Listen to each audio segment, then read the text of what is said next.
Hello, travelers devoted to perfection. Today, we journey to the city once called Florence on the Elbe. Welcome to Dresden, Germany, a place where art, music, and architecture once competed to outshine one another. And at the very heart of this city stands a masterpiece that feels like a never-ending celebration carved from sandstone. Welcome to the Zwinger Palace. Look closely. This is not a dark fortress built to intimidate. It is a grand stage filled with light, movement, and joy. The Zwinger was never meant to defend a city, and it was never meant to be a royal residence.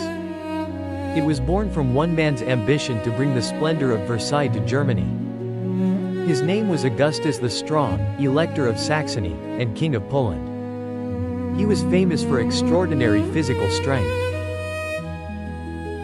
and a spending power that seemed endless.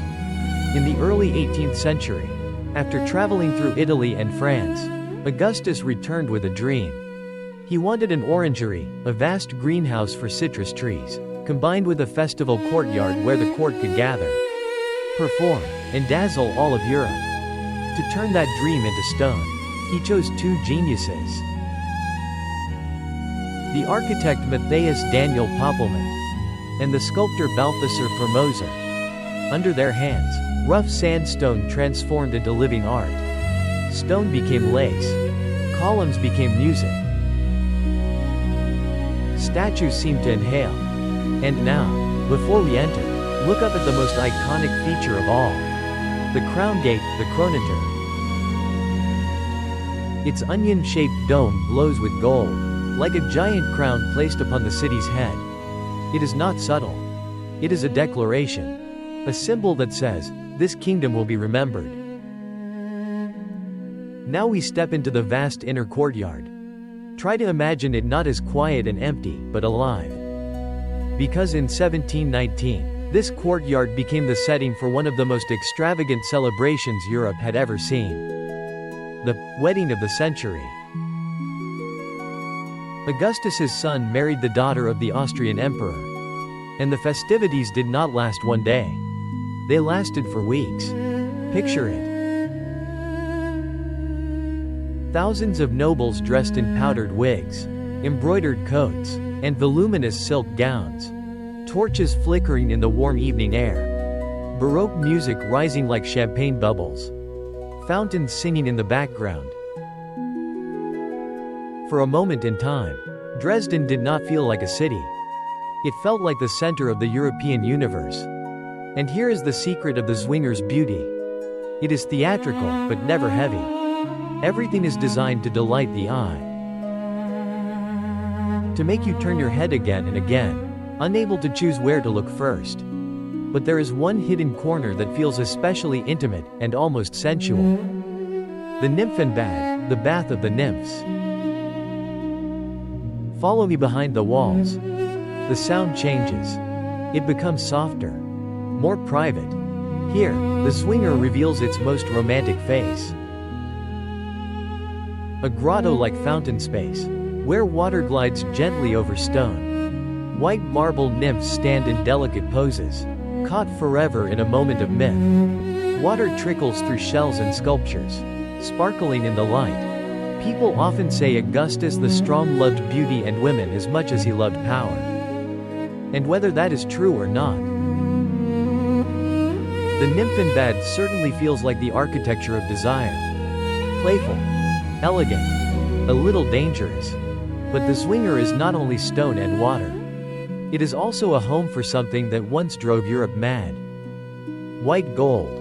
Meissen porcelain. The first true hard-paced porcelain produced in Europe. At the time, it was as precious as treasure. Kings traded for it. Courts competed for it. And Augustus the Strong became obsessed. So obsessed, in fact, that people joked he suffered from a porcelain fever. Today, the Zwinger holds one of the greatest porcelain collections on earth. And some pieces are so vivid, so detailed, they almost feel alive. Animals sculpted in full size, frozen mid-motion, as if they might blink. Here, luxury becomes sculpture. and sculpture becomes illusion. Yet for all its brilliance, the Zwinger has also known devastation. A beauty like this was never guaranteed to survive the brutality of history. On the night of February 13, 1945, the sky above Dresden turned into fire. Bombings tore through the city. Buildings collapsed into ash. And the Zwinger, the pride of Baroque Dresden, became ruins. Statues blackened. Domes shattered. Walls cracked. For a moment, it seemed the Zwinger's story ended there. But then something extraordinary happened. After the war, when Dresden was wounded, hungry, and exhausted, the people decided to rebuild their symbol. They gathered broken stones. They recovered fragments of sculpture. They studied old drawings and photographs like sacred texts. The restoration became a miracle of patience, craftsmanship, and love. Even today, you can see the scars. Look closely at the sandstone. Some stones are pale gold, new. Some are darkened, old, marked by fire and smoke. Those contrasts are not imperfections. They are memory. They remind us of the cost of destruction and the courage of rebirth. And now, the Zwinger is no longer a palace for endless parties. It has become a world-class home for art and knowledge.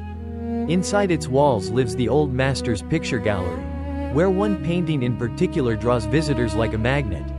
Raphael's Sistine Madonna. And below her, two small angels rest their chins on their hands, familiar to nearly everyone. Even those who have never stepped into a museum. In that moment, you realize what the Zwinger truly is. A meeting point. Where architecture becomes art.